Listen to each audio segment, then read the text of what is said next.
Good evening, good evening. Peace and blessings, Wilmington, everybody else.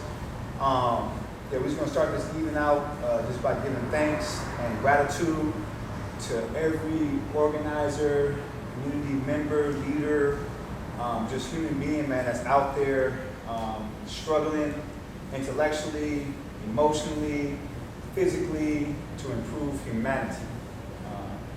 We're giving them a shout out, salute. Thank you. Shout outs always is going to go to the grassroots movements. I mean, 2020's election, without a shadow of a doubt, was swayed and motorized and encouraged by grassroots movements. But so many movements across history have been literally community members coming together and realizing that there's problems, or that there's inequities, or someone's voice has been silenced. And so always, hands down, I'm going to applaud and thank the people that came before me that did this without getting a paycheck, without getting an elected title, who literally did it because they saw something wrong and they stood up and they either gathered their voice, they gathered their strength, they gathered the literal energy and momentum that they were thrust into or thrust upon them. Without them, I wouldn't be here. So thank you. Yeah, and staying activated during COVID. All the barriers Everyone who fought during COVID. that we have, and new things came up with schooling and everything, still staying active. Huge shout out to the kids, man. You guys are killing it. Outside of the fact that technology is a whole different wonder, you guys, every child at home, every mother, every educator, hands down, this is for you guys. COVID has changed the world, and you guys are literally our future. So big shout out to you people. Absolutely. All right, ladies and gentlemen, as we've mentioned tonight, we're hoping to be able to offer you something that translates into some tangible benefit for all of us. This is Socorro House, broadcasting live, 1219 Dawson Street. Lily Nicole, Vance Williams. My name is Abdul Hafeedh Bin Abdullah, and we're intending to introduce to you Cape Fear's comprehensive community violence prevention strategies. Again, sounds like a lot, but our goal tonight is to break it down for you piece by piece. Not too much detail, it's just a brief introduction, but the goal is to launch this, make you aware that it's there, share with you how you can plug in, and then hopefully begin to engage the community on a broader scale regarding this particular strategy and approach that we're actually trying to introduce into our community. With that being said, let's get at it. You know what I'm saying? Lily, you're going to be leading the ship tonight. Vance is at the passenger seat, and I'm going to be laying low over here offering support. So let's get at it. Thank you.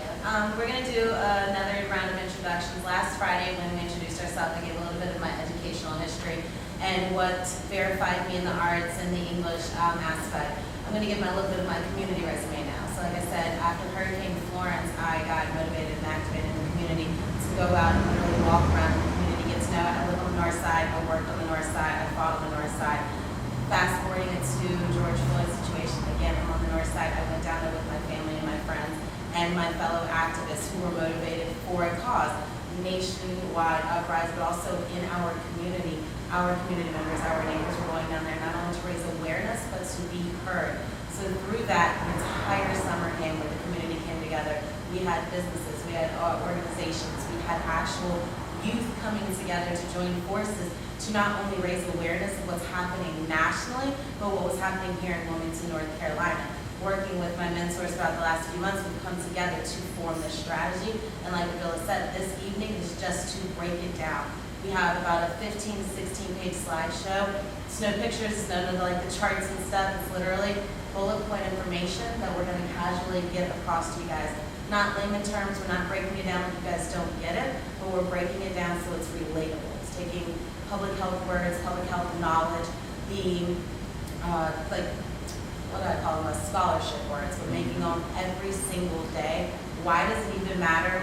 What motivates us to work on this? What motivates us to get together? And at the end of the day, what motivates us to ask you guys to join us? Because above all, this call, this gathering, this point in the game, this is our rally cry. There are multiple ways that every single person watching right now can get involved. Whether you are a frontline person where you're getting your hands dirty, a behind-the-scenes funder, one of our research writers, one of our grant searchers, There are pockets for everyone. So again, I want to remind you, and I'm going to start off, this is our rally cry. We want you guys to watch, send questions, whether it's via email, send questions to our websites. All of them are available. SakotaHouse.org has the collective poll up there. Actually, he's gonna, here in In a the comment second, section? in the comment section, there's gonna be a link Okay. that's gonna take you directly to the actual strategy. So as we're breaking it down for you, you can actually look at the strategy online. There's also going to be a link for Sakota House in general if you can learn more about what we're doing. And if you have any questions, there's going to be an opportunity to ask questions. So if you have a question, leave it inside the comment section, and we'll try to get to it. Please do. Vance, can you introduce yourself a little bit, and then we'll jump right into the slideshow. My name is Vance Williams. I'm originally from Detroit, Michigan. I've been a behavior modification specialist for almost 17 years. My first start was at a regimented boot camp, and it was a private organization, a private company that dealt with youth that were troubled, that had issues, that need alternative resources, alternative ways to just get their life together. So it was an unconventional need. It wasn't by public safety or anything of that nature. It was an alternative so young adults wouldn't be involved in the penal system. I've been here for 13 years, and I'm still involved in the work dealing with our youth. And I have worked in the mental health field in Southport, Brunswick, locally here in town for different organizations like Link, Community Support Agency, a few different organizations. So that's my background, and I'm the executive director of my own nonprofit, Advanced Youth Outreach. I'm also the operational director for right here at Sakota House. It's an honor. Thank you. Bringing up the operational director, I am the programs coordinator here at Sakota House, and I'm super thankful for that title. It too is an both honor. of them. It too is an honor. Sakota House is a safe haven. It's a space, I like to refer to it as a cultural conscious collective hub, where you literally can come together as community members and share experience, share knowledge, build shared space.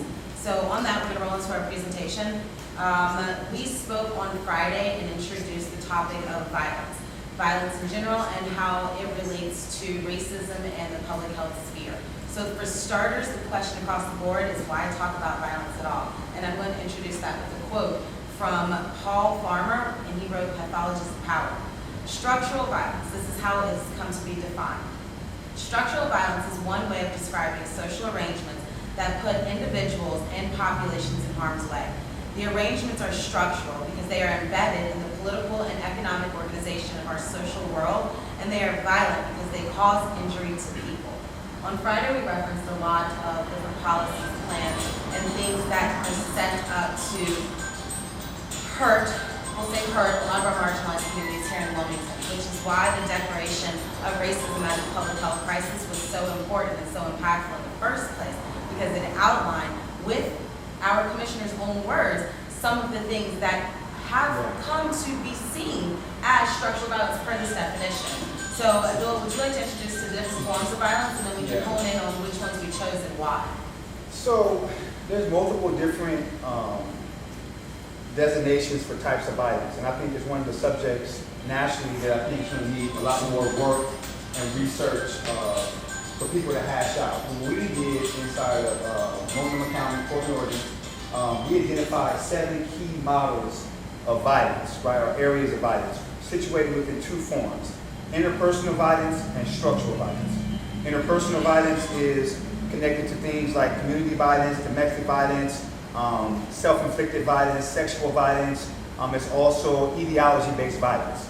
And that interpersonal violence is perpetuated for many different reasons. They call them social determinants of health. But one of the things that we was able to hone in on is that this idea of structural violence, as Lily just gave the definition of, right? Where systems and policies create a circumstance that in one way encourages and in another way almost forces a type of scarcity of resource mentality, where people begin to actually scramble and they begin to cause harm to themselves. But literally there's a situation where actual policies are literally inflicting harm upon the population by way of deprivation or neglect and different things of that nature. So multiple forms of violence, again, interpersonal violence and structural violence. What we've been able to focus on is this concept of racially motivated structural violence. Now, structural violence has multiple forms, right? It's not just race-based. You can be structurally violent when a system actually chooses to marginalize populations based off of gender. Or they choose to marginalize populations based off of economic status, class, right? But there's also racially motivated, where it's based off of people's color of their skin or some form of sense of supremacy, right? Ideology-based violence, which is another form of violence, is interpersonal violence, is also multiple forms of violence. Ideology can be based off of, again, someone's gender, right? I hate women because of this reason. That's misogyny. I'm allowed to, in my mind, I've justified a reason to cause harm to this person because of their gender or their religion or because of anything that I justify inside my mind is okay. But also race is connected to that through white supremacy, right? You know what I'm saying? And it can be other forms of racially motivated depending on what part of the world you're in. But we're inside the part of the world where white supremacy or the ideal of white is superior to other people is dominating, right? So you connect up structural violence and you infuse inside of the structural violence a behavior of racial superiority, which then manifests itself in forms of policies and in forms of systems and structures that inflict some form of harm upon the population. And a really easy way to explain that is if I go into a home and I'm an actual child protective service worker, and I see 3 or 4 kids in that home. And inside that home, I notice 2 of the kids are well fed, well taken care of, and living inside of an environment that is healthy. Yet there's one child over here that's completely malnourished, got bruises on them, and has clearly been neglected or even physically hurt. In relation to child protective services, the immediate thing I'm going to do is remove the child to a state of safety, and then depending on the level of actual abuse, I'm going to actually hold that parent accountable. It's the same scenario with government. Okay. Government are responsible for populations of people. Systems are responsible for populations of people. If one population of people is well taken care of and healthy and sustainable, have access to resources, have access to food, have access to opportunities for success for their children as well as adults, but the other population generationally and historically don't, that's a form of abuse. That's structural violence. And that's where we're making the connection. If those communities are separated by race, that's when it falls under racially motivated structural violence. It- That common theme keeps reoccurring, and it's a racial divide. Well, racially motivated is based off the fact that we know we live inside of a society since the time of its inception that's been motivated by sustaining power, right? Grabbing power and sustaining power, and it's primarily to place that power and to keep that power in the hands of white people. That's why we can say that off top, right? You know what I'm saying? In this case right here. That's what I want to clarify. So on Friday, we said we cannot prove racism. That's not a thing that we can argue back and forth. And so on Monday, we're clarifying that our focus under the different forms of violence is we are actually coining a phrase. We're coining racially motivated structural violence. Not saying structural violence is only motivated by race, but we, right now, in Wilmington, North Carolina, per some encouragement from our elected officials, are able to hone in on racially motivated structural violence, correct? Racially motivated structural violence, this strategy chooses to hone in on, but it's also honing in on and prioritizing community There we violence. go. Thank you. So structural violence is what's happening in terms of the systems and policies that need to change, while at the same token, we're seeking with this strategy to build resiliency, and we're seeking to shift behavioral norms as it relates to scarcity of resources and how we hurt each other. Okay. Right, so there's 2 components there that's focused. Interpersonal, healing, resilience, right, and changing the consciousness around violence, while at the same token addressing the system and the structure that we believe may be one of the primary causes of the interpersonal violence, but if not, definitely is a source of actual harm upon certain populations, and we're saying that our strategy is seeking to address that. And it's going to be able to address both of those issues. So again, the recurring theme is community-based organizing. We're putting efforts and energy, and not only that, but highlighting things that have currently happened, but going to be outlining things that can continue to happen on the community level. We're also forcing public health. I mean, several of us have spoken in our public health backgrounds. A few of them have even deeper public health backgrounds, but public health itself prioritizes.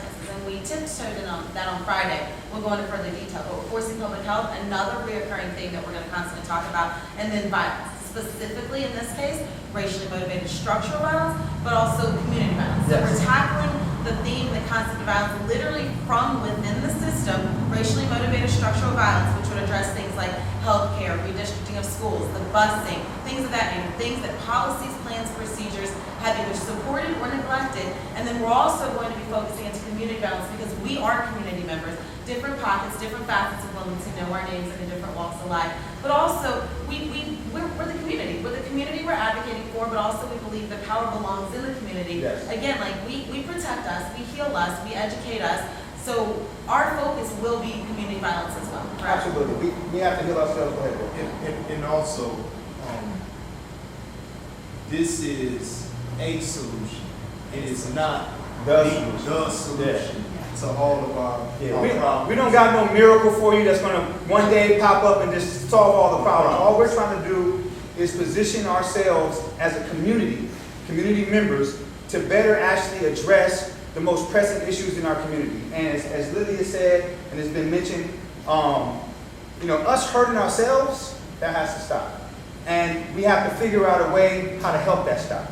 But at the same token, if you know anything about me and anything about us, we're never going to try to focus on teaching someone to stop hurting themselves while at the same time ignoring the fact that something is constantly hurting them. That's just not how it's going to work. So this strategy is comprehensive in that sense that we're hitting both angles and we want all hands on deck. So let's get into the thing real quick, as far as the violence. We spoke about violence. So again, it's a comprehensive plan, but first and foremost, why public health? There's several different ways that you can tackle community violence or just violence in general, so why public health? Fourth, off the top of our head, one, it aims to seek population level impact, meaning it applies to mass amounts of people, not just the south side, not just the north side. It is collective in its entirety. That means all of Wilmington. Our strategy is Cape Fear's comprehensive community. That means everybody in the Cape Fear region can be impacted. This can be implemented in the different pockets of the communities, but it's scalable all across the Cape Fear region, which is our focus. And the key on that is that's public health science. That's a mandate by public health. So everything she's about to mention right now, understand me, is something that benefits us, but it's public health mandate. It's a part of its epistemology, its way of knowing. And that's exciting to us because we're like, wow, we want to deal with the whole issue. We don't want to just deal with bits and pieces. This is why us community members are focusing through public health. Outside of the fact that racism is a public health crisis, that's cool terminology, but with that terminology, the power gets put in our hands. The first aspect is because public health addresses mass populations. We are mass populations, so first and foremost, we get addressed. Second thing, it prioritizes the root cause. It seeks to answer why. Above all, it digs down to find the real reason to why. Why are the crops dying? Okay, it hasn't rained. Quite possibly. Why isn't it rain? Keep going. Ask the further questions. What is that? The upstream model. The fish are dead in the ocean. What are you going to do? Go pull the fish out the ocean? No. Figure out what's poisoning water in the first place. Follow up the stream. Trace it back to, is it a chemical plant? In Wilmington, there's been things. But trace that back. It's not just the water's poison because it's 600 years old. There is something deeper. So public health is going to dig deeper into our communities, into our family background, into our literal family dynamic, and find out why is Lily asleep in the classroom? Is it because she's tired? Well, she might be tired. Why is she tired? Go home and find out why. She's taking care of Bobby, Tommy, and Joey around the corner. Why is she doing that? Well, Dad hasn't been home. Well, it's not his choice. He's in jail, quite possibly. Well, Mom's working 4 jobs, and Grandma's also in the hospital because she wasn't able to get her medicine. There's 700 reasons why Lily's tired, and it's not because she's a bad kid. Public health is going to dig deeper. And also, when we talk about structure or structural things, when you start a structure or you're building a structure, most people don't start at the roof. No. Most people start at the foundation. So when we speak about structural violence, we are identifying root causes, right? We are talking about the foundation of the thing. How was this structure or this form of violence constructed? And on that tip, it's the worst case scenario. So I got you before. So again, she mentioned something earlier. There's a theme, right? Community-based, now you're hearing public health. Understand me. If public health don't do it, what we're saying is that community has grabbed a hold of this language, and we will do it. We will look at the why. We will look at preventive measures, preventive strategies. We're not worried about what everybody else is going to do or not going to do. We're calling everyone, including public health professionals, to the table. But what we grab as community members, right, this science. And we're saying we're going to use this and we're going to delve into the why. And we're part of our community. We see what's going around, we see the problems, and we're going to figure out why it's happening. And so on that worst case scenario, we want to identify not just the why, but the worst case scenario in those situations. Right now across the board, what is the worst case scenario in America? Being black. Being black, Or which indigenous. is why, or indigenous, being black, indigenous, a person of color, which is why across the world, loosely termed again, everyone has declared racism is a public health crisis because being non-white is literally another pandemic. So we were fighting a pandemic in a pandemic over the summer. Amen. Right now, we, people of color, are the worst case scenario. So for our benefit, public health is prioritizing it right now. So when we say worst case scenario, what does that mean? Within public health, they have a model that deals with defining the problem. And before they even go into defining the problem, they first say that, listen, we have to find out what is inflicting the most harm in relation to this particular crisis we have.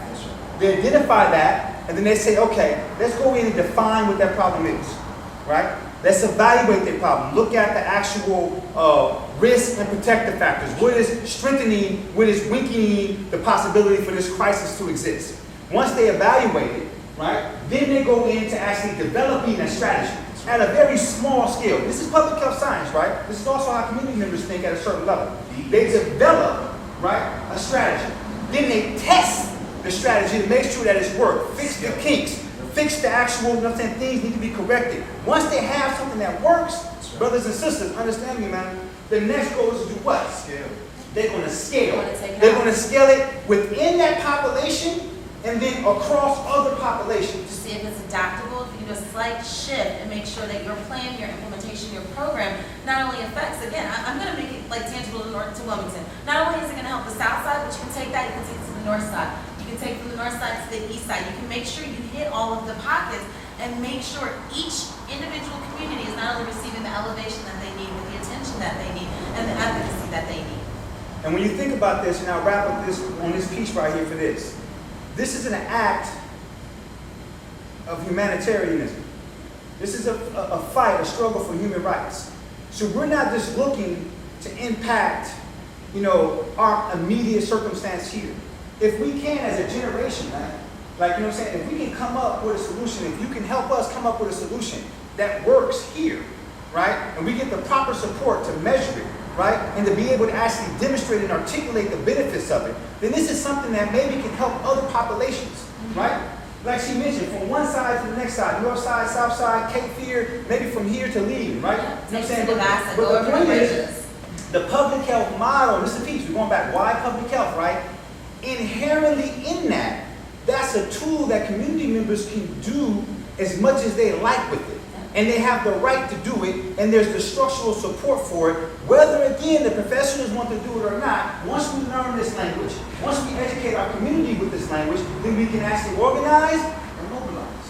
And something that he brought up is very, very important. Yes, the professionals can and will get their hands in, but we hope they do. We want to partner. We want to partner with the likes of UNCW. We want to partner with the likes of different, you know, hospital professionals. Even like Abdul Hafeedh, we're going to have to partner with different lawmakers and officials who were elected. We know this, and we want to.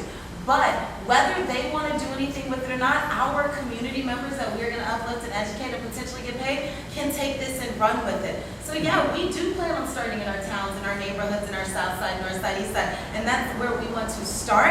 But as soon as they start getting very, very versed in it and start taking and run with it, we encourage them to take it wherever they want to. Your mama lives in Chicago? We'll see you in Chicago. You want to take it to Texas? Take it to Texas. It doesn't have to stay in the borders of Port City, and we pray it doesn't. We want every community member to get comfortable with it, to get educated with it, and get so enraged with the ability to change the system within, outside it. Take this somewhere else, man. It doesn't have to stay in the Port City. And they're going to see as we go forward with the presentation that the design and intent is to do exactly that, ladies and gentlemen. So moving forward, we're going to remind you again, New Hanover County declared racism as a public health crisis July 13, 2020. I say this, it was originally stated, and I'm only clarifying because someone on my Facebook commented, July 12th. They officially drafted the document and it went in print on July 13th. So it was a 2-5 vote that racism was a public health crisis immediately following the George Floyd national uprising. A month later, August 18, 2020, Mayor South of the City Council came together and delivered the Rise Together initiative. And that was in response to the original resolution, which we love. That was giving a nod to allocation of planning and potential funding. Since then, Mayor Sappho has gone on live with a couple of community members and said that he would love to hear a proposed plan. If there's an organization out there, if there are people out there who have a suggestion, who have an idea or some way, that he's all ears. Mayor Sappho, I hope you're listening, because we have just that. We have a strategy that's tried and true that can and will affect our city. And you asked for it, so here you got it. A couple of quotes we're going to hammer in on, specifically from the original declaration. Whereas the American Academy of Pediatrics states racism is a socially transmitted disease passed down through generations, leading to the inequities observed in our population today. Racism has proved and perpetuates poverty through intentional and unintentional policies that creates barriers to economic mobility and is a social system with multiple dimensions. Individual racism that is internalized or interpersonal, and systemic racism that is institutional or structural. Again, summarizing our statement, that outlines that our city states there's a problem. It's a generational problem. It's set up in our structural system that policies are continuing to support, and they're admitting that there's populations of people that are unaware that they're being affected by it, but they are being affected by it. That's the county, correct? This is the county. Yes, sir. This is the county.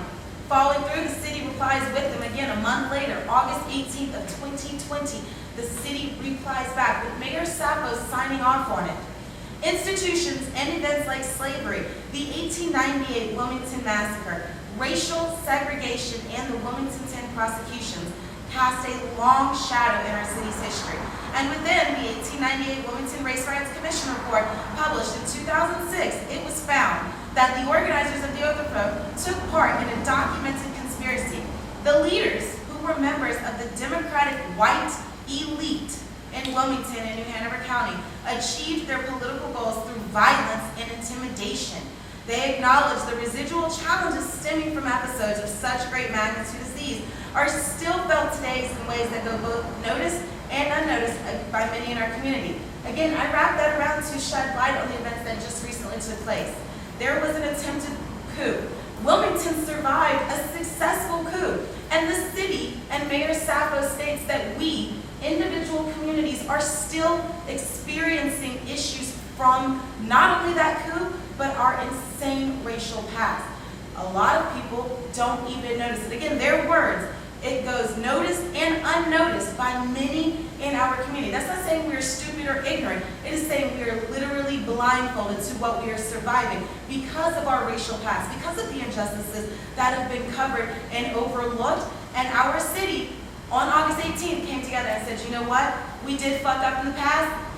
There's arguments about whether or not it's the very first time that it's been recorded, but they've acknowledged we have a fucked up past and we have to move forward. So we community members are coming together to encourage that. We are being proactive, and again, we're offering a solution. It's not the end-all, be-all, but man, this is tried and true, and we are coming together, offering and asking for all hands on deck. And to be honest with you, just to be quite frank, the fact that they admit it is amazing, and the reality is that that's violence.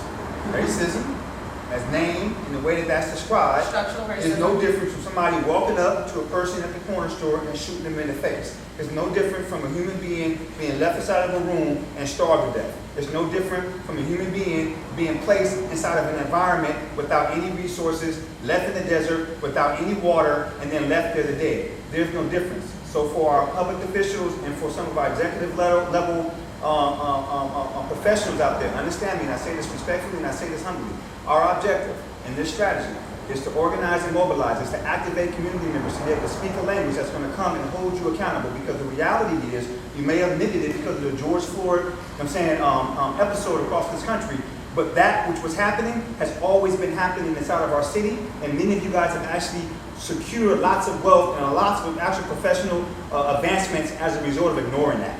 So we are coming to engage you, and we're coming to engage you with legitimate language and with legitimate strategies.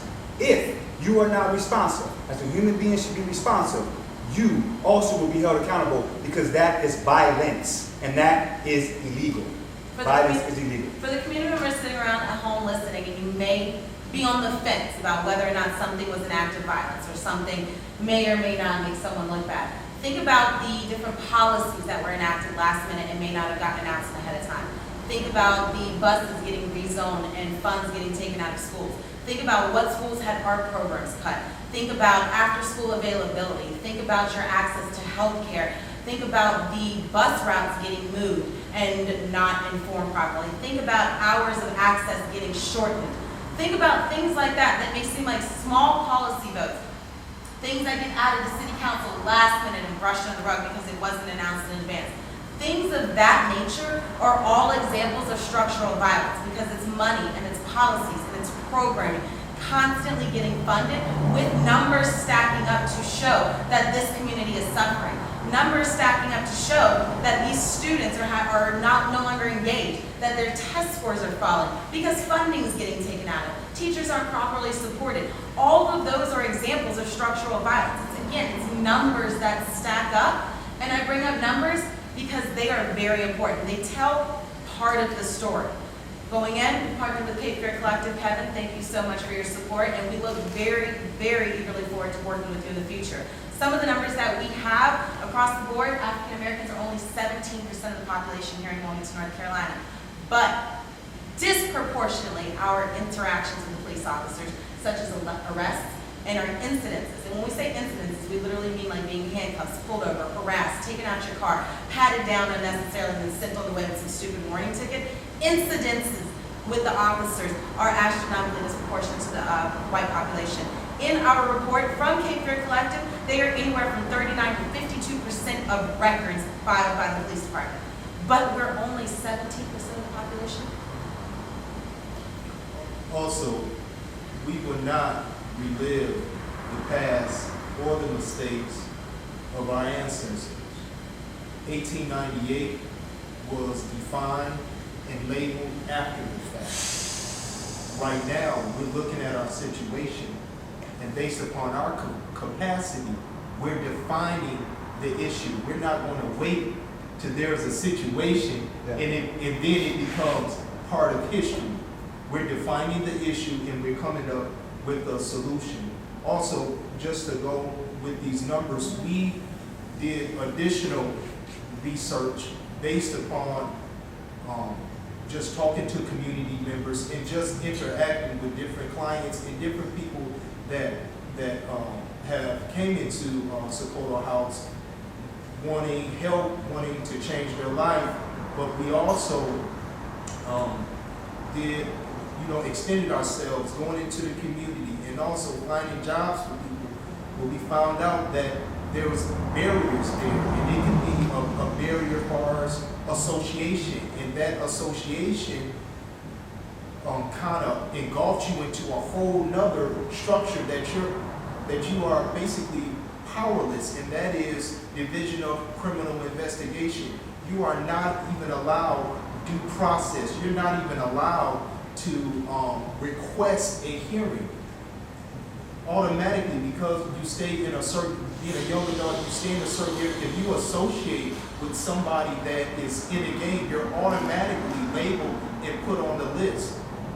There is no law that states that you have to be notified that you're on the list. Come on, gang list, right? The gang list. Yeah. Distinctly talking about the gang list. That we had situations where we went to find a person some employment, a person that wanted to change their life, and we found out that the person was denied because they were on the gang list, but not necessarily they had other they qualified, but that was the only barrier. So as I contacted the sheriff's department, and he sent me a statute about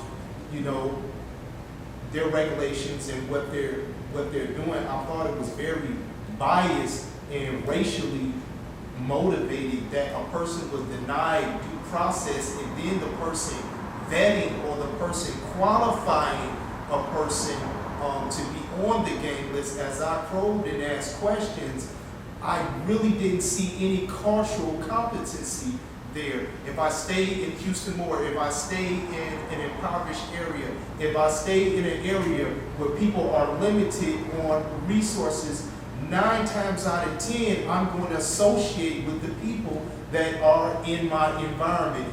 But because what's the percentage of people African American on this?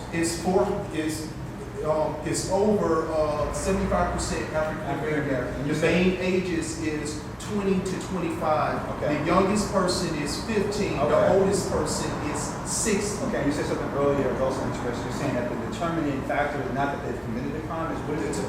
The determining factor is not that they have probably about 7 different tiers, and one of the main tiers is a person says that they are in a gang, and the other one is through Twitter, Facebook, and social media. Okay.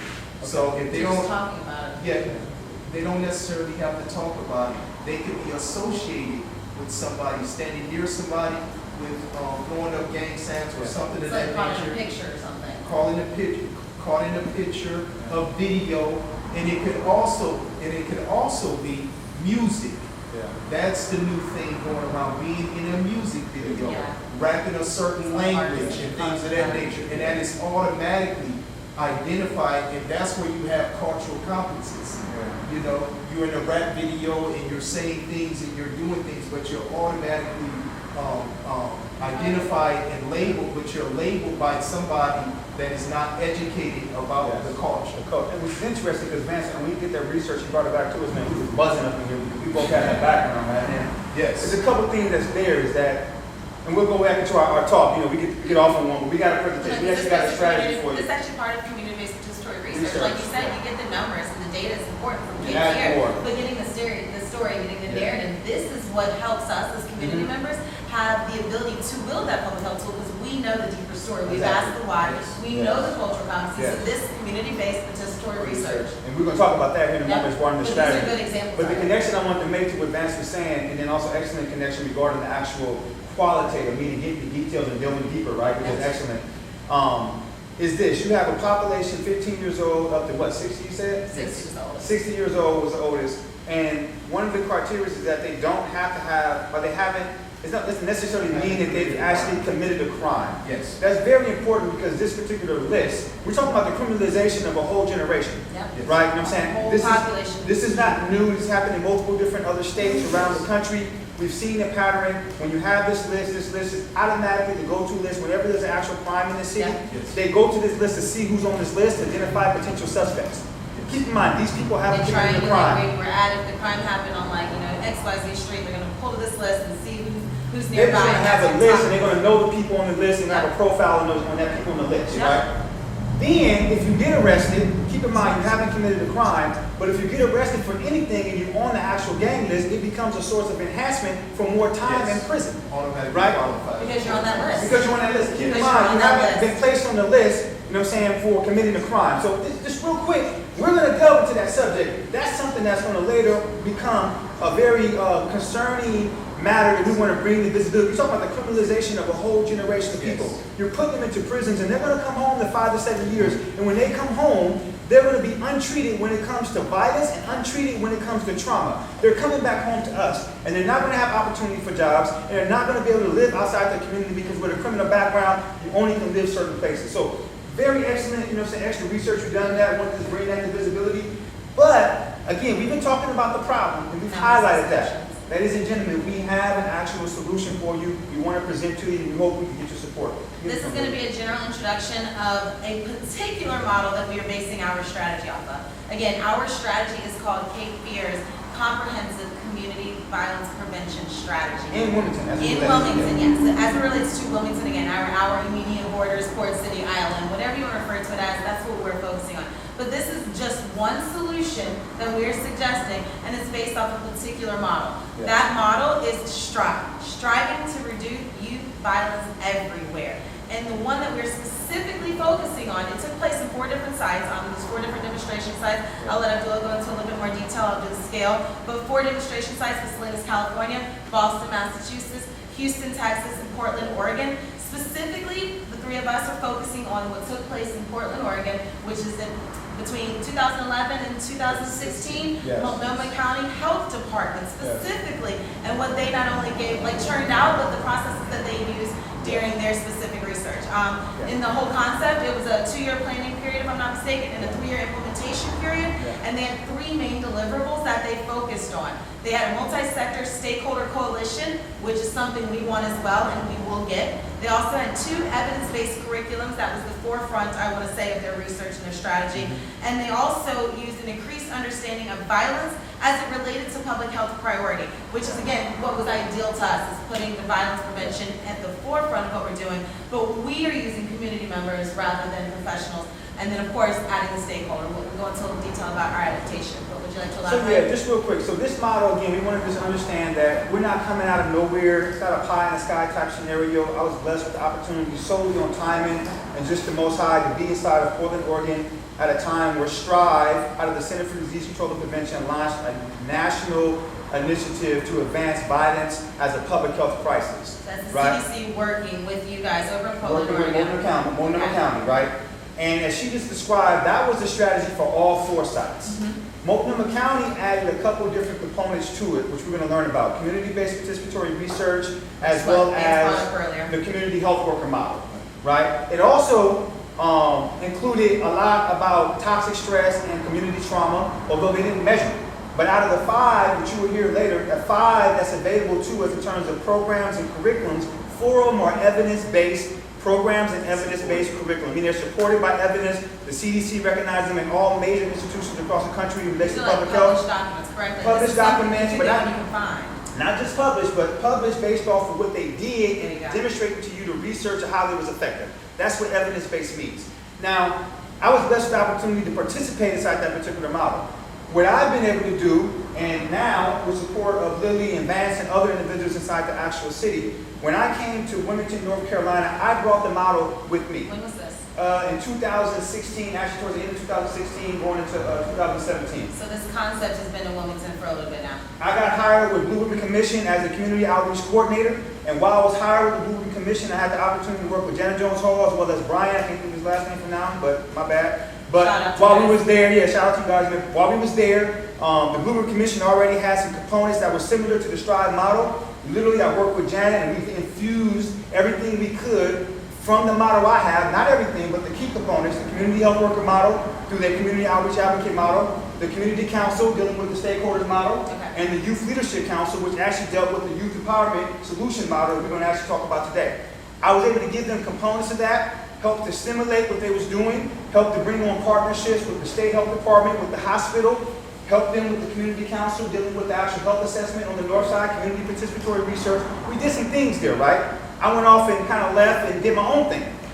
Came over here, built with the brother Vance, right? We was able to establish Sokoto House, met up with the sister Lily. Now what we've done from the time back in 2016, we took the Strive model and I said, you know what? If I can go somewhere else and duplicate this model, then it can become scalable. Going back to the public health, you know what I'm saying, science, right? So since the time I've been here, that public health focuses on. If you're going to implement it, large you population want to type take it somewhere else. And see Absolutely. There we go. Just clarifying. So coming here and having sprinkles of this, sprinkles of that, interacting with community-based organizations, trying to share the information with them, we got into a position where we have our own center. And we decided to launch the full-scale model. Now this is something important to notice. You have the Strive model in 4 different locations that we mentioned. Then you have what took place inside of Multnomah County. The subtle shift in what took place in Multnomah County and what's going to happen here is that we're doing what we're doing from a community-based lens. Yes. So instead of going from the CDC down to the health departments and into the community, we're coming from the community and then penetrating up in partnership with. From outside looking in, can you tell why that's important? Like, why does it matter we're coming It's from going to come up in explaining what this model is. It's a community-based public health response to violence, right? Community-based means our foundation is community. It's our access to the community, our trust with the community, our ability to speak the language of our community, right? Our familiarity with the issues in our community, leaning and our foundation, rooting ourselves with that. But understanding that community grassroots organizers is not necessarily able to penetrate certain barriers within the system. They don't recognize that, right? It's not evidence-based. So we pick up the instruments of what? Public health. We picked up the instrument of public health for two reasons. One, it relates to what we're already concerned with. We explained that earlier. Yes. But two, we see that it's actually very effective and very agile when it comes to being able to have impact and its legitimacy. The third thing that's very important to know, and you never see any one of these three things separated, is focusing on violence. Focusing on addressing the way that we hurt ourselves and focusing on the way that the system has a tendency to hurt us. Structural violence and interpersonal violence. These three things place us at the core focus of what community members are most concerned about that I know of. Yes. Right? Now, there may be other things they're concerned about, but this just positions us. Community-based public health response to violence is a strategy based off the STRIDE model that is seeking to establish itself in Wilmington through the CAFEAR Comprehensive Community Violence Prevention Strategy. Once it establishes that, the goal is then, with your help and with our help, hopefully to make this scalable if it chooses to be something that actually is legitimate. And that's kind of like what I'm thinking, I'm hoping that we're at. So moving forward, we want to explain to you, Sam, what is that model? Okay, so again, you guys, we're reminding you, this is an all hands on deck. This is a call out. This is one strategy. Our strategy is just one solution that we're suggesting. Out of the 5 programs that we're going to outline, I'm just going to list them all and then we'll go into them in detail. As a reminder, 4 of them are evidence-based curriculums and or evidence-based programming. So to lay them out, we have, yes, it's abbreviated for Youth Empowerment Solutions. CEPTED, which is Crime Prevention Through Environmental Design. CHWs, which are community health workers. Community-based participatory research, which is also CBPR. And then the final one, which I'm super excited about, is CHI, which is CHI, the Community Healing Initiative. And we totally jumped on Shout out to CHI. Chi. Yeah, we jumped on like CHI math. You've been over here doing this key guy every morning, I'm man. like probably the most calm Wilmington's ever seen me. And it's kind of cool. Like we did like energy balls today and I literally felt like my energy in my hand. It's awesome. So again, I'm super hyped about the Community Healing Initiative. But the community healing initiative is something different, but Yeah, it's also it's really connected, different, but though. it's all part of it. But like I said, our very first one is Youth Empowerment Solutions. A couple of main bullet points to focus on regarding Youth Empowerment Solutions is, again, it's a nationally recognized evidence-based curriculum. Excuse me. Also, we are fortunate to be collaborating with a trainer who is trained by the designers of said curriculum to train other trainers. I had a huge problem with that sentence earlier. I was back and forth about like grammatically it sounded stupid, and like it was on and on. But the concept I need our community members to understand and to grasp, and again, not talking down or not talking dumb, but just realize how special of a situation we're in. We not only have, again, an evidence-based, nationally recognized evidence-based curriculum, we have one of the individuals who was trained by the designers of said curriculum to come and train other trainers. That sentence alone means this program can be adapted and implemented anywhere because we have a gentleman who helped work with and learn from the original designers. Yeah. And the third thing is unique relationships being established in the community. This is such a key element of Youth Empowerment Solutions. And Vance is going to give us a little bit more details on that. Definitely. One of the key things is to build adult and youth connectivity and strengthen relationships. Yep. Just to give you a primary example of that is we had a young person that got into an accident, a car accident, and he called and he was in crisis. A gun was involved, or somebody actually hit his car and then pulled a gun out on him. So this is a thing about having access, communication, and experience, is that he called us and said, I need your assistance. We showed up on the scene. That means he had access to us. We knew how to communicate with him and the officers that were involved, and then plus we were able to empathize with him and connect with him because we have the experience. We were once young black men, you know, once that way. So that in itself, what did that do?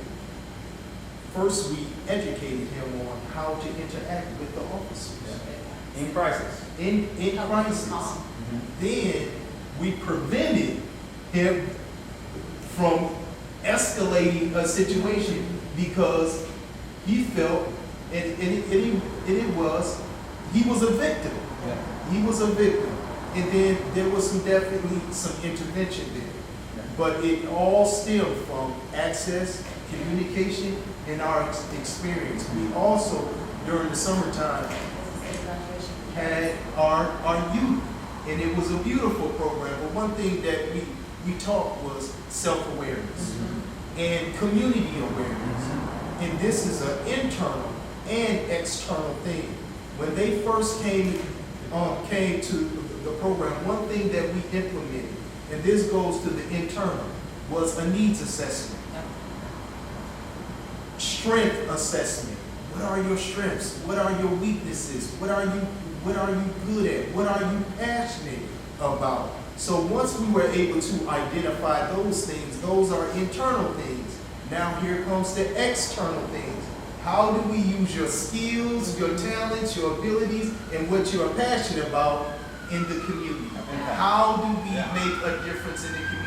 So now we taught them how to be observant, how to look at things in your community and say, how can I make a difference? How can I petition for a crosswalk? Right over here, the dangerous intersection. That's right, different things like that. So those are some of the skills that we taught, but we also taught history.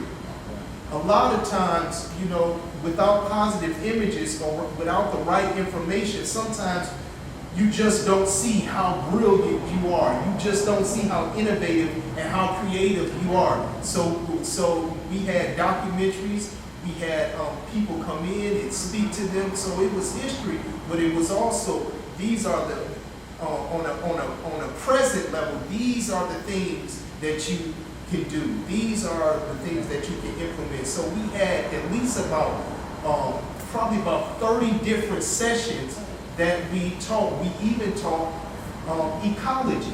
And also business development. Business development, and we taught ecology because we know that education is not so one-sided and myopic. We have to have all of these variables to stimulate and to educate. So we had people that were talented as far as designing. We had people that were into art. We had people that were into gaming, technology. So we had to use all of these different things to educate and to enhance. And that was part of our youth empowerment solutions. So as Vance mentioned, and also Lily mentioned as well too, so first of all, Youth Empowerment Solution is designed to be implemented in multiple different locations within the city. It's not just one location. We want to be able to train and offer technical support to other sites and be able to assist them in engaging their youth, and as Vance mentioned, you know, inner development, man. Like what's going on with me and how can I build myself? But then also, the baseline curriculum, you know, dealing with the actual community and how can I engage my community. But then the transition of knowledge between generations is bringing the adults together to do this part right here.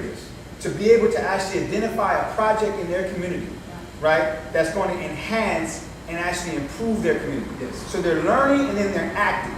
And the goal of that is to also, in between that time, to assist them in navigating certain barriers that may actually cause them to become frustrated, cause them to become discouraged, so that they don't begin to take routes in life that may lead to certain behaviors that become risky, like gang activity or different things of that nature. So building their capacity, right, to prevent violence, to prevent the option of violence, to talk about violence, right? So Youth Empowerment Solutions is about youth leadership development and actually preparing a generation of people that lives inside of an environment, how to navigate that environment and also how to transform that environment. So that's, again, Youth Empowerment Solutions. That's the first evidence-based curriculum that was demonstrated then during Strive, and we're seeking to demonstrate it here in Wilmington. With that definition that you brought up with a little bit more clarity, like you said, to not only educate and find out about the youth, but also activate and engage them to not only speak for themselves, but to raise awareness and or fight for a better place in the community. Yes. A lot of loosely terminology words. Excellent. But that leads literally into an example of our second, Septet. Septet is our next one. As I say, it rolls right into Course of Minds. And you had a lot of hands on that. So would you So like to shout roll out. into that a little bit more? Yes. Not only the example, but the definition of Septet. Again, this is Okay. crime prevention through environmental design. So placemaking. So what Placemaking. we've done is we've taken Youth Empowerment Solutions, and the second curriculum, which is CEPTED, Crime Prevention Through Environment and Design, evidence-based curriculum, right, that deals with placemaking, creating space and reinventing space that encouraging community members to come together, work together, and build an actual environment for community cohesion. This is what CEPTED is, right?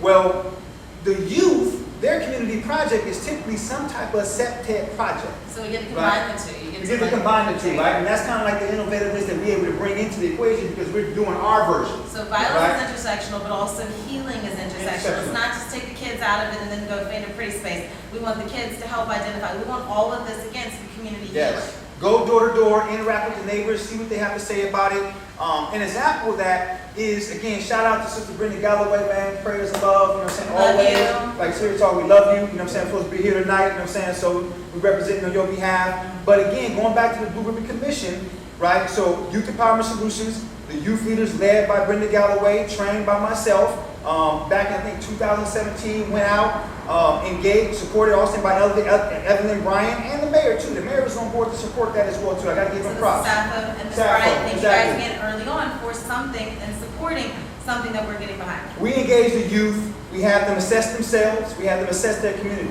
And in their community, the thing that they identified that was most passionate for them was two things. We don't even talk about one. One was Portia Hines Park. That's And 10th Street Park, for those of you who don't know where it's located. 10th Street 10th Park. Street over on the north side. Yes. What they determined was that it was unjust that there was no access to water, access to bathrooms, and access to lights at night, right? And when they asked what can they do, we figured that the best people to go talk to is the people that's in charge of that. So Evelyn Bryant set up an actual meeting with the actual mayor, Brenda Galloway and myself. We trained the youth, we engaged the youth, we prepared the youth to present themselves properly. They engaged the mayor. The mayor then turned around and told them that in order to make anything happen, they got to go to city council. So we prepped the youth, we prepared the youth, and the youth went, called on the community. They did petitions all throughout the actual city, getting people to support the fact that they needed water, community-based participatory research We sent included. the youth out door to door to get this information from their neighbors to find out what they needed. So not door to door, they did it a Okay. little bit differently. They actually called out community leaders and actual adults in the community and asked them to collect actual signatures for them. Nice. Then once they did So that, that's engaging your community members, using And other leaders. organizations and leaders who are already there to gather the information to not only support your community, but support your cause. absolutely. Okay. So Then they made a call out and asked everybody to show up to the city council, and they actually presented at city council. That project is still in the process, but the idea was to, again, encourage the city to do something they should have already been doing, which is made sure that community has access to water, that community has access to actual restrooms and lighting. At that time, you had, I think, X amount of millions of dollars being invested in city parks and whatnot, and Portia Hines wasn't on the roster. So again, this is the example of not only youth empowerment solution, but also placemaking, where they focused on their park, because they understood by engaging their park and bringing activities and bringing resources to their park was going to increase the quality of their life, which again, public health, quality of life, and longevity of life. So that's And also kind of it's the connection. population impact, like that hits a lot of people out there in that neighborhood, so public health would definitely It just. wouldn't be a high level population, but it's population, right? For them, it has impact, Yeah. right? It has impact. And it can be done in multiple different places, similar to what took place with our This is program a this couple past other- summer with the crosswalk right here with, on Dawson Street, between Dawson and 13th and Dawson and 11th. So that's kind of CEPTED. There's a couple more examples of the CEPTED placemaking model that we want to be able to give you. Maybe we can talk a little bit about Socorro House and we can move on to the next thing. Because Socorro House is like the kind of example we want to say is placemaking, right? Yeah. Yeah, definitely. So Socorro House was, I would classify it as a dormant asset. It was. A dormant asset, but if you look to the lot next door, it was a forest. Yeah. It was a forest, a lot of drug activity, a lot of bottles, needles, things of that nature. A lot of spaces where you could hide. And it was just an undesirable landscape in the community. The building was not being used. So it was just a dormant asset. I partnered with Abdullah, and we took this dormant asset and made it beneficial towards the community. A lot of community members, they commend us on how clean it looks as far as the front of our building. They commend us on the lighting, and we also gave them access to the ATM. A lot of people didn't feel safe going to the store where there was a lot of traffic, so they felt more safe at our location because of the lighting. When you walk on the sidewalk, instantly the lights come on, so there's some visibility there. So that was just a safer alternative. Safer than also you have the scenario of actually a space that now is also attracting community leaders. Like Sister Lily came and did the outside, Wilmington on Fire, right? Coming inside the building and actually investing inside the building, which now is becoming a training, is now becoming a space of training for community development. So think about that. You take a space that is dormant in the sense that it's not being used, right? And you take community members who actually at that time were kind of homeless in terms of actual organizing, having a place to organize, right? Having a headquarters, right? But wanting to do work in the community.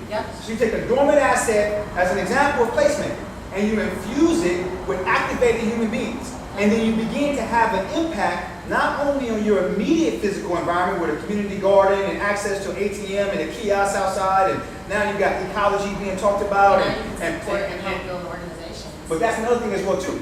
You now have a place where other organizations can come in and begin to organize and mobilize in the community. So what we're saying, more Sokoto houses need to be happening in the city.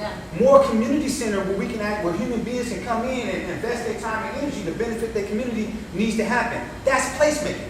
That's taking something that is just there and using it in the way that builds the community.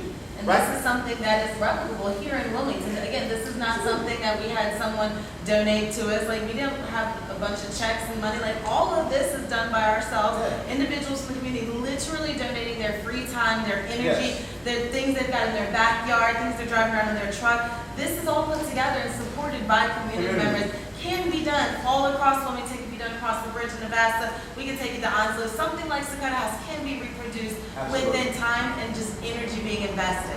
One thing, but I want to say, this is not a pony show too, but we're actually trying to walk around and share with you all the stuff that we did, and hey, we're doing awesome stuff. We want to make it bigger. But not only so much that, as it is so much, only reason why you're even getting this information is to show you that the strategy we have is based in not only evidence, but it's also based in practice. We're not just theorizing about what was done.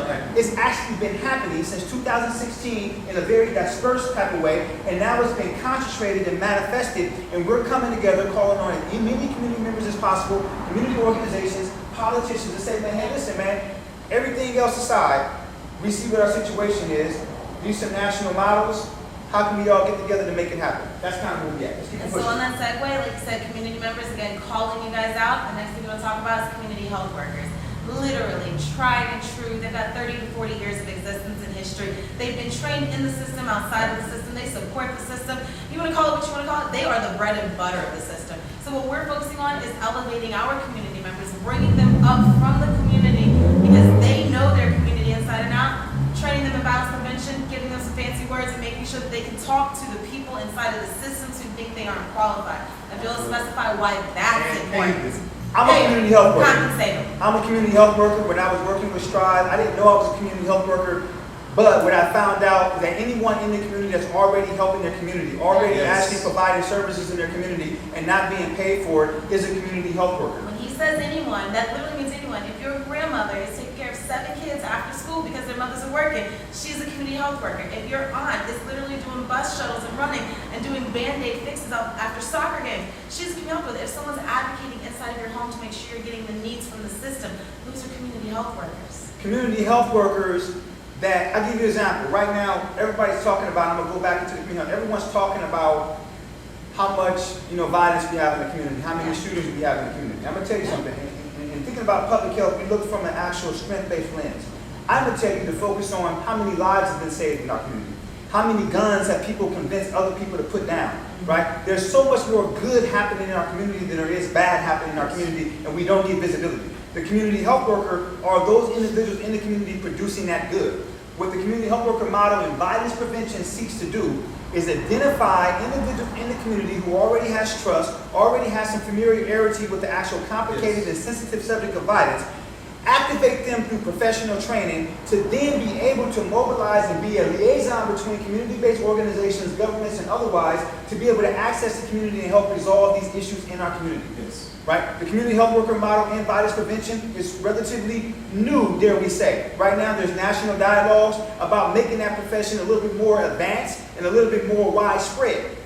We're involved in that table, right? But at the same time, what Vance do is a community health worker. Case management and advocacy, this is what we want to actually be able to duplicate inside of our city. Nationally, we identify Vance, even though he's an executive director, as a community health worker in violence prevention.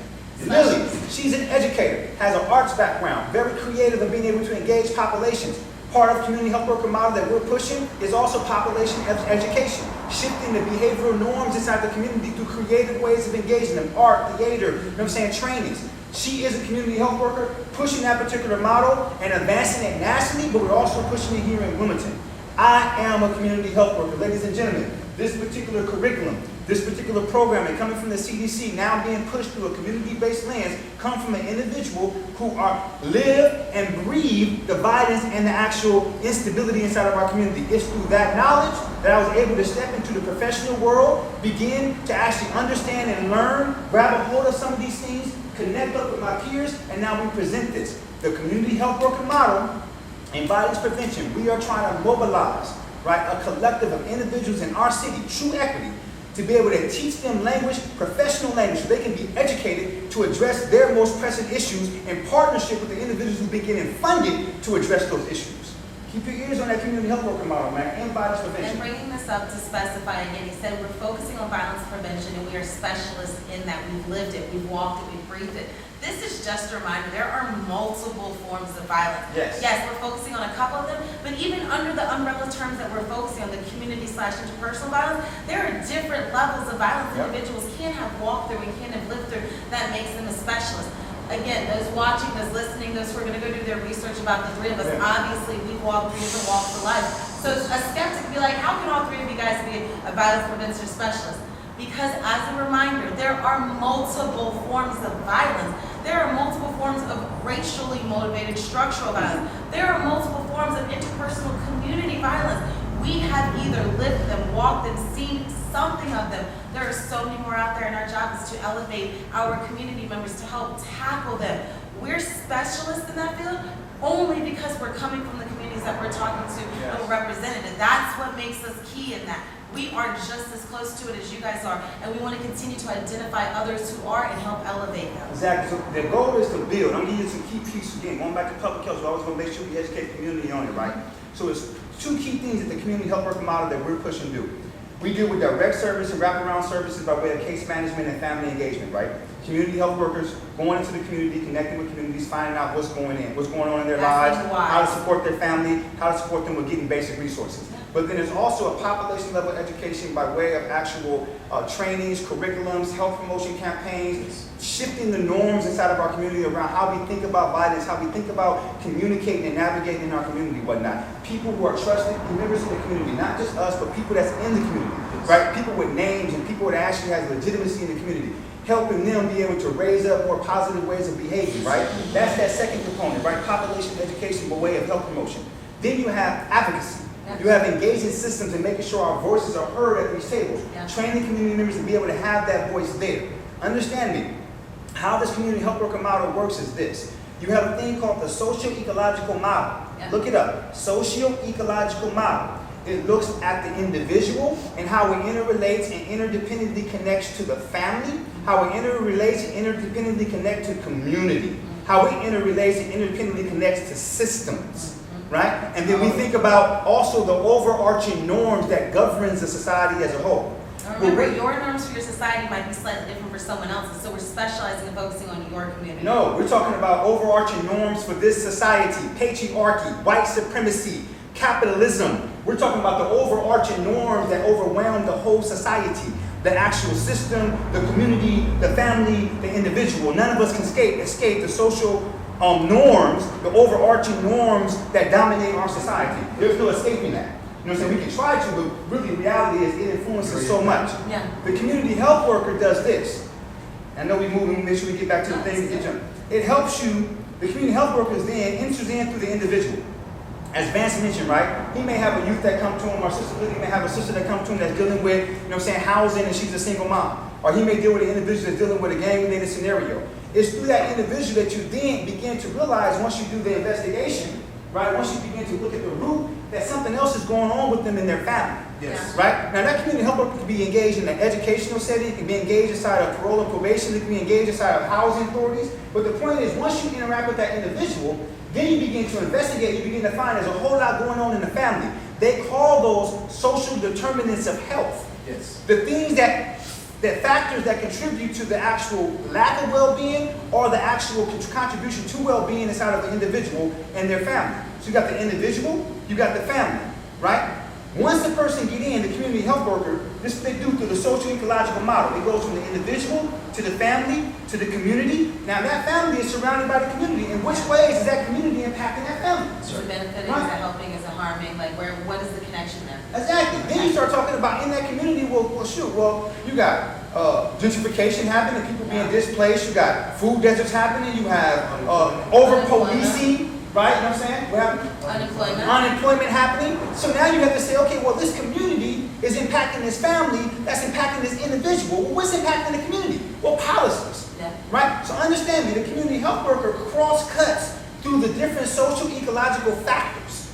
So typically inside of other professions and even within public health, they like to keep us siloed. But guess what, y'all? We community, baby. We pushing a different mindset. We're saying this is comprehensive. We're not just dealing with one thing. We feel like we deal with the problem all day long and it's comprehensively attacking us. Yeah. So we're going to comprehensively respond to it. We're not getting attacked from just one way. It's all Always. So we want to build professionals, right, that can be able to help navigate those particular systems or layers, and then get support from social service organizations, educational organizations, public health entities, public safety entities. We're looking for help from the system, but we have to get someone in to penetrate to be able to navigate the different layers. This is the science, and the community health worker is at the core of that. There's some other components. Before we move into the next portion, I just want to clarify, because that sounds like the community health worker is doing a lot. And I know we've been back and forth. We're not asking for the community health workers to be a specialist and take on everything.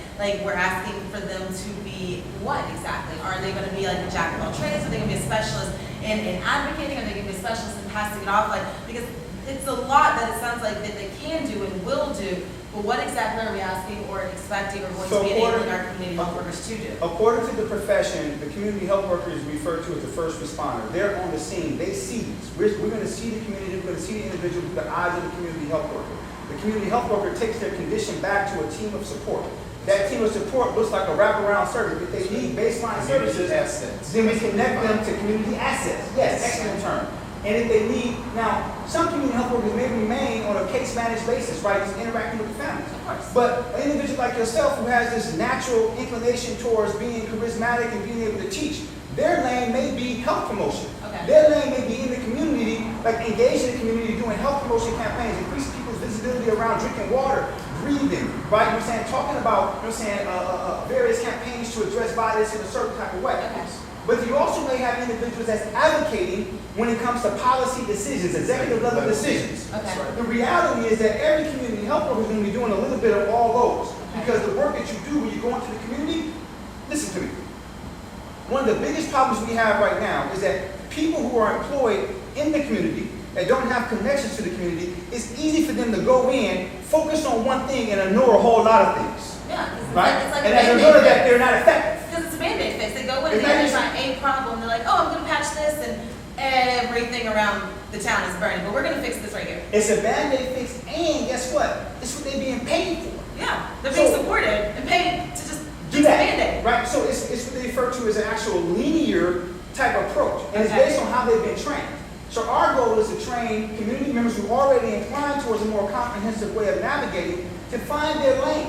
But within their lane, also have the capacity to actually be the eyes and ears and the voice of the community while interacting with the resources. So not only are we finding community members, helping them identify their strengths, giving them the tools, the technology, and the support to buff up their professional resume Rolodex, Yes. but also literally sending them to the front lines with a platoon behind the plate. We got you. We do got it, because the goal for us is then to take this language of public health and be comprehensive and say, we need everybody on deck. Yeah, we just buffed up their resume, they got a whole platoon, and now everybody's beating the same drum. And we're supporting them by making sure we make the connections, right, to the people that have the resources for this. Yeah. One of the facts is this: community members themselves, we don't really have access to the resources. I'm gonna be honest with you, it's people who are not connected to our community, and really in some cases people don't really give a damn about our community, that have access to the hundreds of thousands of dollars that's supposed to be giving resources to us. Different organizations name people who run organizations who are making decisions for communities they've never set foot inside. And because they got a credential, and because they can produce regular baseline data, they can keep getting funding even though they're failing in doing their duties. Our job is to create an actual environment where that no longer happens. And we can do that by using community-based participatory research. We got the numbers, we got the people who are representing the organizations getting the money to protect and support our community. But like I just said, so many of them are in positions, they've never been in the community that they're protecting, they've never been in the community they're advocating for. Half of them don't even live anywhere near the community that they're making changes for. So like Vance mentioned earlier, community-based participatory research is the narrative that we, the community members, and not just we, it's just the three of us currently, but community members, community leaders, community organizations, we have that narrative that we can now take in addition with other narratives and other community members come together. We can take that narrative to these people, the policymakers, the professionals, the elected officials, and be like, hey, I see you're saying you're spending XYZ money here, but guess what? We've talked to the people. You're not actually delivering what you say you're delivering. That is what gives us community members not only the faith from the community, because we're using their stories and taking it to the council in the event of the youth or whatnot, advocating for the park, but also in the event of the case management where you're going in and you're finding deeper stories. We are finding out why, what's going on, what's going wrong, taking those stories, comparing it with, in this situation, Cape Fear Collective's numbers, telling them why the shit doesn't add up, and using that entire document that we're drafting up to go to the policymakers and be like, hey, racially motivated structural violence, do better. Yes, and it also adds, is the community health worker and community members in general interjecting in the narrative to the actual quantitative data. So the numbers that is produced by people in a field they refer to as epidemiology, right? It's high-level field, right? It's high-grade, believe me. We don't want to touch it, right? You know what I'm saying? Unless you got the skills to do it, right? But what they do with that particular information and how they crunch those numbers and analyze those numbers a lot of times doesn't necessarily tell the true story. So the community members, through a community-based participatory research, a legitimate research, you know what I'm saying, instrument or tool, allows for us to add more narrative to the reports that's being put out there. And like she said, it actually humbles people from saying they're doing something that they're really not doing, but it also gives us a little bit more insight to the real details, the social determinants, the real factors that's contributing to why this situation is happening. This is a partnership with academic institutions. This is a partnership with institutions like Cape Fear Collective. This is a partnership. Why? Because unfortunately science, right, as we see with this pandemic, right, and institutions that rep science often has the damaged or destroyed relationships with community members. In this city, UNCW is now trying to repair their relationship with the community. In this city, the hospital is now trying to repair their relationship with the actual city, because in Wilmington, they've damaged that relationship previously. There's a lot of distrust. There's a lot of distrust. And again, an example of this community-based participatory research is that the Community Council for Voyage, Ashley, was responsible for doing the door-to-door, right, hitting the grind on the north side for the hospital, New Henry County Regional Medical Center's health assessment that took place back in 2017, 2018. Yeah. Right? So again, they had that ideal already in mind, so I'm not suggesting that that was something we gave them, but they used it. They had community members go out there and gather the information. Not only that though, the community members in the community council was trained in the community-based participatory research strategy, because prior to them coming, we was already doing a block-by-block assessment looking at the different factors that was going to affect gentrification. So all my peoples out there from the Voice Community Council, remember back then, Kristen McKinnon, Marissa Bryant, Sharan Shorter, Evelyn Bryant, right, my wife, you know what I'm saying, Dr. Galliano, we can go on and on. So they was on the ground every day, hitting the pavement, getting the research for the gentrification piece. And it was a natural progression when the hospital came in and saying, hey, can we do this for the health assessment? No problem. We already had the north side all the way all blocked out. Yeah. So the point is, we had it blocked out already. We knew where to go and how to get it. The point is, community members are already educated and trained how to actually go get the research, right? And this is what, keep this in mind, This is what we're hoping to contribute to the process, right? We want to make things better. We ain't here trying to put nobody on spot, put nobody on blast, but in order to be fair and equitable, we have to say what it is and what we're capable of doing. Accountability and total transparency. Yes. All right, so sliding on with that, Community Healing Initiative, like I said, CHEAT. This makes me really excited now because I've been working on my own street, but also what it really means. Like this addresses the definition of trauma, but also addresses healing trauma. Like they want to go into the community. When I say they, I mean community health workers, like the concept, individual community members want to go into the community and heal generational trauma from a paraclinical lens. Rather than shipping people off to the hospitals and getting them doped up and everything, we want to go in and literally hands-on heal people by nature of programming. Going out doing actual septet arrangements, that's healing. Going doing agricultural, but also doing healing classes, or even something simple as breathing. Yes. Everyone just take 5 deep breaths. Yes. And understanding the science behind breathing, Diet. drinking water, basic Clean little water. things and whatnot. So that's the community healing initiative that we have, basic things that we do every day that we don't understand that there's science behind that would actually mitigate and reduce the harms of stress. Now, before we go into this next portion, and again, the CHI, or the CHI Community Healing Initiative is the one part of the strategy that when you go to our website and you look at the actual documents about this strategy, everything we talked about, if you need to listen to, for the people that's interested, for the professionals interested, re-listen to this. We have another conversation that's coming up in 3 weeks. But listen to this, listen to this, and go to the actual document on our website, socotohouse.org, right? You know what I'm saying? You can find it up under the latest news. And listen to this lecture, and then go through the actual document. It's going to tell you everything we're saying. In that document, you're going to see a report that was submitted to the CDC.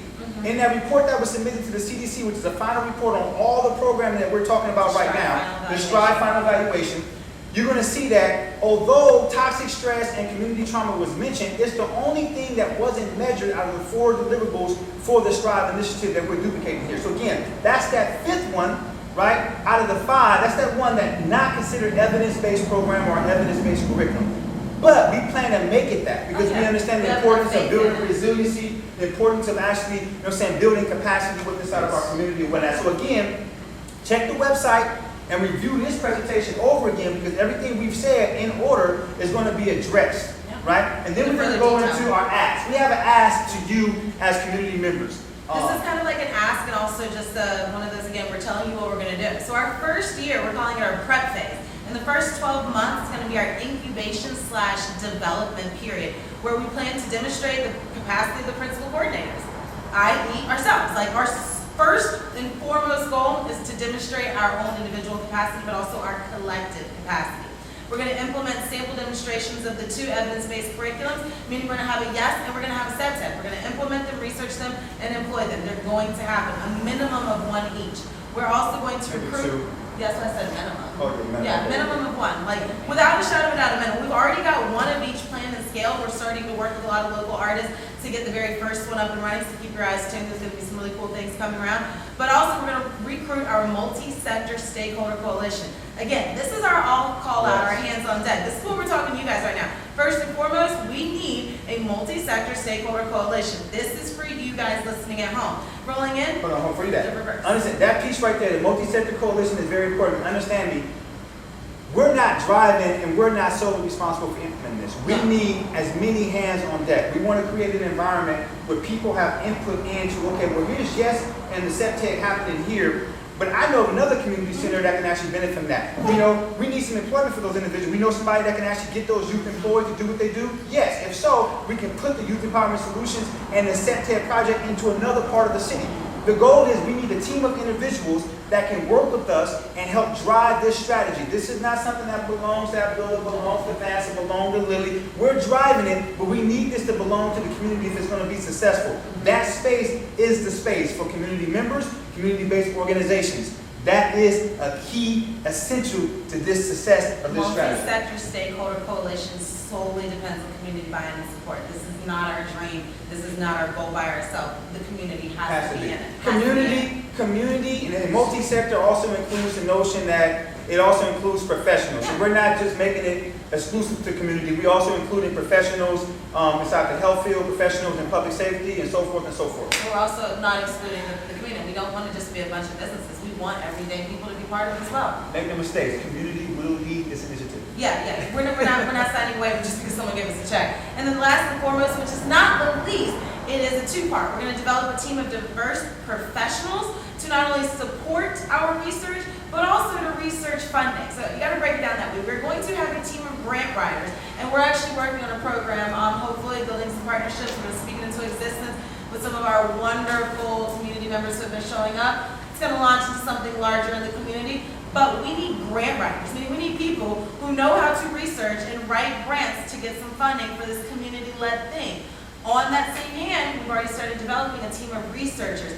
We're going to be gathering the community-based participatory research. Cape Fear Collective is going to be gathering that data. So we need people who know how to read and research that information and put it out articulate. Again, everyone's got their strengths. Neither one of those are mine. I can help recruit the people and I can talk to you guys all day, but we need specialists in these areas as well. And we already have, just to be clear, we started building them, so we're not starting from scratch. We have some very key instrumental personalities from the original STRIVE program, as well as other professionals with high-level research background that's intimately integrated into the organizations that we have, as well as Socorro House. So we have Wilmington physically represented. It's not just all out of house, it's not all flown in. We've got Wilmington people represented, in addition with, like you said, individuals from the original document CBC. We have original document and in-house, again, and all that's important for community-based members, and understand that that's all legitimacy.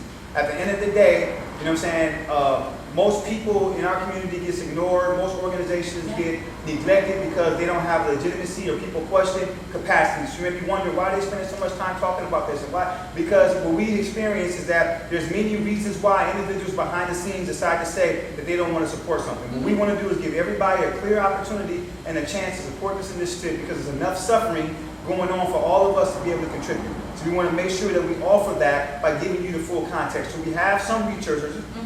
We're looking for more local ones here within, you know, the academic environments or even, you know, saying the other professional environments.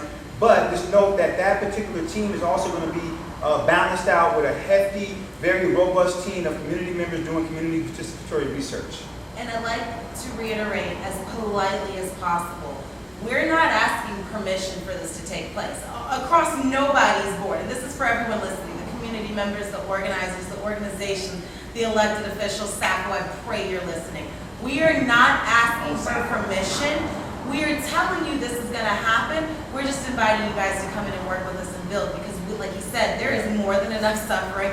We can all benefit and heal and build together. So please, research us, look into us, ask us some questions, shoot us some email. We want to extend a personal invite to everybody out there, elected officials, law enforcement officers. Y'all got some questions, we got some suggestions. Community members, primarily organizers and leaders. Come to our door the next 2 weeks. We have our open door policy. I think we said our hours are going to be from 9 to 11 in the morning. Pull up. We are here at Dakota House. One or the three of us are usually here every single morning.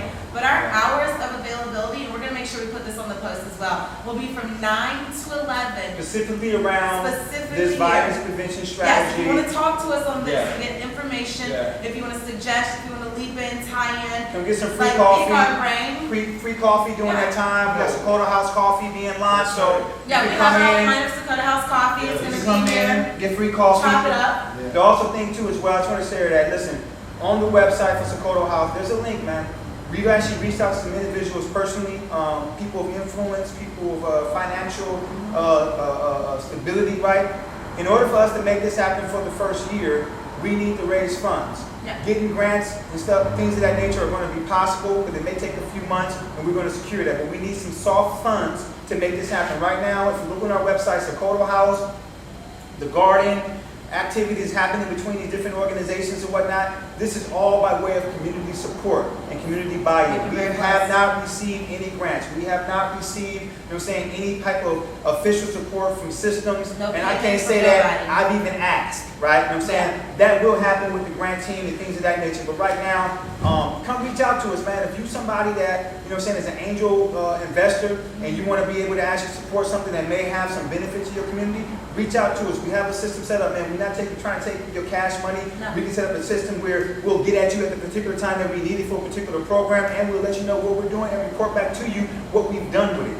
Brothers and sisters, and I mean all human beings, brothers and sisters, we need your help. This opportunity right here is not just an opportunity for Wilmington. It's connected to a national model. There's people nationally paying attention to you. I promise you when I say that. Nationally, people are paying attention to what we're doing here. If we can execute in light of the 1898, Wilmington 10, and the various other issues that's happening inside the city, if we can execute and make something happen that's community-led in partnership with other entities and whatnot, we have an opportunity to offer benefit to the rest of the country. Every moment in history, man, is predicated off of who stands and who lays down. Every generation has generations of people who are inspired to do something amazing. We're asking you, right? This is an opportunity within the system, through a secondary means of resistance, using the tools of the system, help us make a difference. There are so many different ways to protest. So many different ways to protest. This is just one of them. Like you said, this is just one suggestion for a solution. This is just one way to protest. But at the end of the day, your community has got to be at the forefront. So, any questions? I know probably long day. Yeah, what's our time on? Like an hour and a half? Actually, 1 hour and 33 minutes. Hey! Like I told you, go ahead and look back at it again. Is there any questions? We had 2. Okay. Are they still debating? We can ask them, they can look at it later. What's the question? Yeah. Earlier, about an hour ago, is there any information about what Rise Together has done yet? I don't know. We haven't heard anything as of right this second. They have had a couple of conversations, and the most recent one, like we said, was Mayor actually saying if there's organizations out there that would be doing something or are doing something to reach out. So, hey, we're reaching out. Sappho? Reach out to Sappho and the rest of them, man, because I ain't going to do it. Maybe we may do it, but reach out to them and This tell is them. why reaching out. Hey, forward this to them, man. Tell them how these people, man. You know what I'm saying? Sappho know me. You know all of us, actually. You can literally call any of us. But as community, using constituent power, right? Using constituent leverage, right? But as of right now, These are your elected officials, right? If you hear something good in this, if you're thinking maybe something beneficial, reach out to them, man. Say, man, listen, are you paying attention to this? And also not being negative, those listening, if you guys have heard something that we haven't heard, let us know. Because we're always looking for like news articles and research. So to our knowledge, the only thing that's been done is he asked what's been done. So this is what we're doing. And this is the thing. It was a public declaration. We don't have any backdoor or backdoor like private information. We don't. It was submitted to the public. So 9 times out of 10, whatever's to happen will be through the news. But to be honest with you, and transparent with you, for the public health declaration for racism and for the Rise Together initiative highlighting the violence of slavery, Jim Crow, and all the different things that they mentioned, something needs to happen, and it needs to happen soon. Because I deal in researching, there's a lot of things out there that's working around this country. There's a lot of things here in this city that's working. Something needs to be done. Just share it. Right? You should, to the degree that you shouldn't have to ask that question anymore. You should know, wherever that person asked that question, you should know that something's been done. But if you want to do something, right, this is one thing you can do. Share it with them. Share it. Second question. Share it. What is the current status of Wilmington's water? Dirty, don't drink it, get bottled water. Reach out to Beth Klein with Water Conservation. She's doing things, get some filters. Dirty, don't drink it, you'll die. Sorry. Y'all probably want something more eloquent. All right, man. All right, seriously guys, thank you. For real, swing by, come see us 9 to 11, Monday through Friday, Saturday and Sunday. We have community service. We're going to be having Dakota House coffee. You can buy it as a cup. You can buy it for bags. You can just come and chop and kick it up with us. Our next call will be February 1st. It's going to be Zoom, super official. I don't know, I might even put on a button up and stop looking like I do like yard work and things. I reiterate one more time again. This is an hour and a half long. Again, we did not come here to entertain you. We came here to inform you. We've been working really hard for the past 90 days. Every day, 3-4 hours in a day. While crisis has been happening around the world with the pandemic, just because we choose not to lay down.